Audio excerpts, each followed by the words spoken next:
नमस्कार, मी शुभम मानकर आणि तुम्ही पाहता विथ मेडिकोस. तुम्हा सर्वांचे आमच्या विथ मेडिकोच्या युट्यूब चॅनलवर खूप खूप स्वागत. बघा, महाराष्ट्राची नर्सिंग सीईटी झाली. आता या नर्सिंग सीईटीचा काल म्हणजेच 11/6/2026 ला रिझल्ट लागला.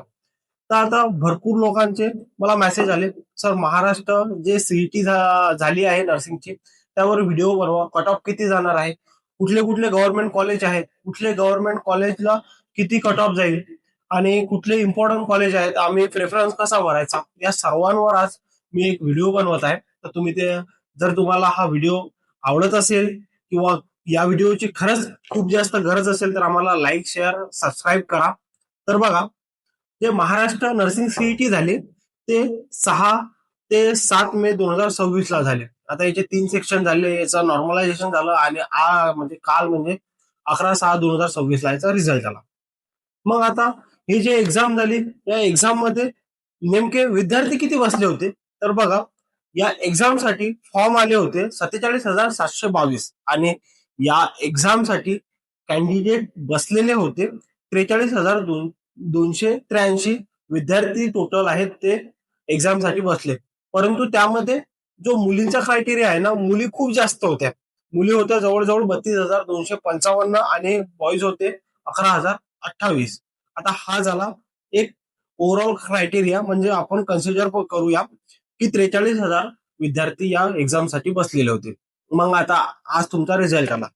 रिझल्ट आला तर काही विद्यार्थ्यांना 99% भेटले, कोणाला 100% भेटले, कोणाला 90% भेटले. खूप खूप विद्यार्थी काय झाले, खुश झाले, बाबा मला 90% भेटले, मला कुठल्याही गव्हर्नमेंट कॉलेज भेटून देईल. परंतु बघा, पर्सेंटाईल आणि पर्सेंटेज हा जो संग्राम आहे ना, हा खूप मोठा आहे. हे तुम्हाला समजणं तेवढंच गरजेचं आहे. पर्सेंटाईल पर्सेंटाईल आणि पर्सेंटेज हे जर का तुम्हाला समजलं ना, तर तुम्हाला समजून जाईल की तुमची पातळी किती आहे आणि तुम्ही कुठल्या गव्हर्नमेंट कॉलेजला लागू शकता. बघा, पर्सेंटाईल म्हटलं ना, तर आता मला 95% भेटले म्हणजे मला किती मार्क्स भेटले हे कॅल्क्युलेट करता, तर माझं मी कुठं स्टँड करतो या सीईटी मध्ये हे बघा. मला 95% भेटले ना, तर ओव्हरऑल जे आपण सांगितलं 43,000 विद्यार्थी आहेत त्यांच्या 5% माझा रिझल्ट कमी आलेला आहे. मला म्हणजेच 95% भेटले आहे, हे लक्षात ठेवा. तर आता सर, कट ऑफ किती जाणार आहे, तर बघा, जर ओपनचा बघितला आपण तर जवळजवळ 98 ते 99% जाणार आहे, म्हणजे जवळजवळ 85 मार्क्सच्या आजूबाजूला. हा जर तुम्हाला जर का मार्क्स मिळाले असतील, म्हणजेच तुमचं एक्सपेक्टेड पर्सेंटाईल 98 ते 99% असेल, तर ओपन मधून तुम्हाला गव्हर्नमेंट कॉलेज भेटू शकते. जर तुम्ही ओबीसी किंवा ईडब्ल्यूएस असाल तर तुम्हाला 96.5 ते 98% असणं गरजेचं आहे, म्हणजेच तुम्हाला नियर अबाउट 75 मार्क्सच्या वर मार्क्स असेल तरच तुम्ही गव्हर्नमेंट कॉलेजला अप्रुव्हल किंवा गव्हर्नमेंट कॉलेजला लागाल. एसबीसी पाहिलं तर 96 ते 97 पर्यंत जाईल. एससी पाहिलं तर 95 ते 97 पर्यंत जाईल. एसटी 90 ते 97 पर्यंत जाईल.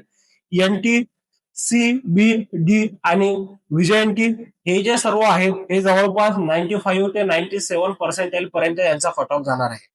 तर बघा, आता गव्हर्नमेंट कॉलेजचे सीट तरी किती आहेत, हा मोठा प्रश्न येते ना. तर आता मागच्या वर्षापर्यंत 5 गव्हर्नमेंट कॉलेज होते. 5 गव्हर्नमेंट कुठले कॉलेज, प्रत्येक गव्हर्नमेंट कॉलेजला होते 50 सीट. नागपूर झालं, मुंबई झालं, संभाजीनगर झालं, त्याच्यानंतर नांदेड झालं आणि नागपूर. हे असे जे 5 कॉलेज आहेत, कुठले कुठले सांगितले, नागपूर, मुंबई, पुणे, संभाजीनगर आणि नांदेड. प्रत्येक कॉलेजला 50 सीट, म्हणजे काय झाले, 250 सीट. ओव्हरऑल गव्हर्नमेंट कॉलेजचे 250 सीट होते. परंतु 4/6/2026 ला पुन्हा एक जी आर आला. या जी आर मध्ये काय झालं, जे जीएनएम चे काही कॉलेज होते ना, ते अपडेट करून आता बीएससी नर्सिंगचे कॉलेज करण्यात आले. तर प्रत्येक कॉलेजमध्ये 100 सीट आहेत. 100 सीट म्हणजे हे आता कॉलेज किती होते, 7 कॉलेज होते. याचे 70 सीट आणि हे 250. जवळपास 950 सीट आहेत हे गव्हर्नमेंट स्टुडंटला मिळणार आहेत. त्याच्यात आले बॉईज पण आले आणि गर्ल्स पण आल्या. आता हे जवळपास 950 सीट गव्हर्नमेंटचे आहेत आणि 43,000 विद्यार्थ्यांनी एक्झाम दिलेली आहे. तर फक्त काय झालं, नियर अबाउट 1,000 विद्यार्थ्यांनाच गव्हर्नमेंट कॉलेज भेटणार आहे, म्हणजे हा कट ऑफ आपल्याला 90% पर्यंत जात आहे. मग आता जे बीएससी कॉलेज होते, आपले जीएनएम चे कॉलेज होते, ते बीएससी मध्ये कन्वर्ट झाले. हे कॉलेज कोणते होते, तर बघा, जवळपास 7 कॉलेज होते. त्यामध्ये मिरजचं गव्हर्नमेंट कॉलेज येते, त्यानंतर कोल्हापूरचं येते, लातूर, जळगाव, त्यानंतर येते गोंदिया, नंदुरबार आणि एक येते बारामतीचे. हे जे आहेत हे टोटल गव्हर्नमेंट कॉलेज आहेत. हे 700 सीट आणि ते 250 असे 950 सीट आहेत. बाकी प्रायव्हेट कॉलेज आहेत. आता तुम्ही म्हणाल सर सेमी गव्हर्नमेंट कॉलेज असं कुठलंही नसते. एक तर गव्हर्नमेंट कॉलेज असते तर प्रायव्हेट कॉलेज असते.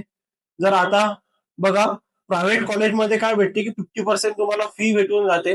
तेच तुम्ही कन्सिडर करू शकता की बाबा सेमी गव्हर्नमेंट आहे, कारण की तुम्हाला तिथं 50% फी जे आहे स्कॉलरशिप मिळत आहे.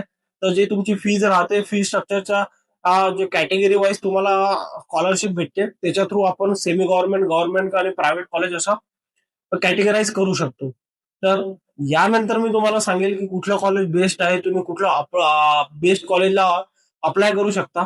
तर बेस्ट कॉलेजचा एक क्रायटेरिया मी तुम्हाला त्या आधीच सांगून देतो, त्यानंतर मी तुम्हाला व्हिडिओ बनवणारच आहे, त्याच्यात सर्व सांगणारच आहे. बेस्ट कॉलेजचा क्रायटेरिया कशाला म्हणतात, तुमच्या घरापासून गव्हर्नमेंट कॉलेज किती जवळ आहे आणि त्या गव्हर्नमेंट कॉलेजचा येत्या 4 वर्षात जे कॉम्पिटेटिव्ह एक्झाम होतात, कॉम्पिटेटिव्ह एक्झाम मध्ये नर्सिंग स्टुडंट गव्हर्नमेंट इन्स्टिट्यूटमध्ये किती पर्सेंटेज लागलेले आहेत, हा क्रायटेरिया पाहिला तर ते बेस्ट कॉलेज म्हणून ओळखला जाणार. मग आता हा बेस्ट क्रायटेरिया कसा काढाल, तर तुम्हाला त्या कॉलेजला किंवा कॉलेजच्या कुठल्या प्रिव्हियस इयरच्या स्टुडंटला कॉल करून कॉन्टॅक्ट करून किंवा स्वतः जाऊन बघावं लागेल आणि त्यांना त्यांचा फीडबॅक घेऊन तुम्हाला तुमची जे सिलेक्शन लिस्ट आहे किंवा तुमची जे प्रायोरिटी आहे की कुठल्या कॉलेजला तुम्हाला ऍडमिशन घ्यायचं आहे ते तुम्ही सेट करू शकता. यानंतरच्या व्हिडिओमध्ये कुठले गव्हर्नमेंट कॉलेज आहेत, कुठले प्रायव्हेट कॉलेज आहेत, कुठल्या कॉलेजला किती पर्सेंटेज आहे, या हे जे गव्हर्नमेंट कॉलेज आहेत, गव्हर्नमेंट कॉलेज किती सांगितले मी, 7 आणि ते 5 जे तुम्हाला सांगितले आहे गव्हर्नमेंट कॉलेज, या गव्हर्नमेंट कॉलेज मधले कुठले बेस्ट कॉलेज आहेत, तुम्ही कसा सिरियल वाईज तुमचा प्रेफरन्स टाकू शकता, हे सर्व मी तुम्हाला नेक्स्ट व्हिडिओमध्ये सांगेन. जर तुम्हाला हे इन्फॉर्मेशन आवडली असेल तर आम्हाला लाईक, शेअर, सबस्क्राईब करा आणि अशाच नवीन नवीन अपडेटसाठी आम्हाला मोटिवेट करा.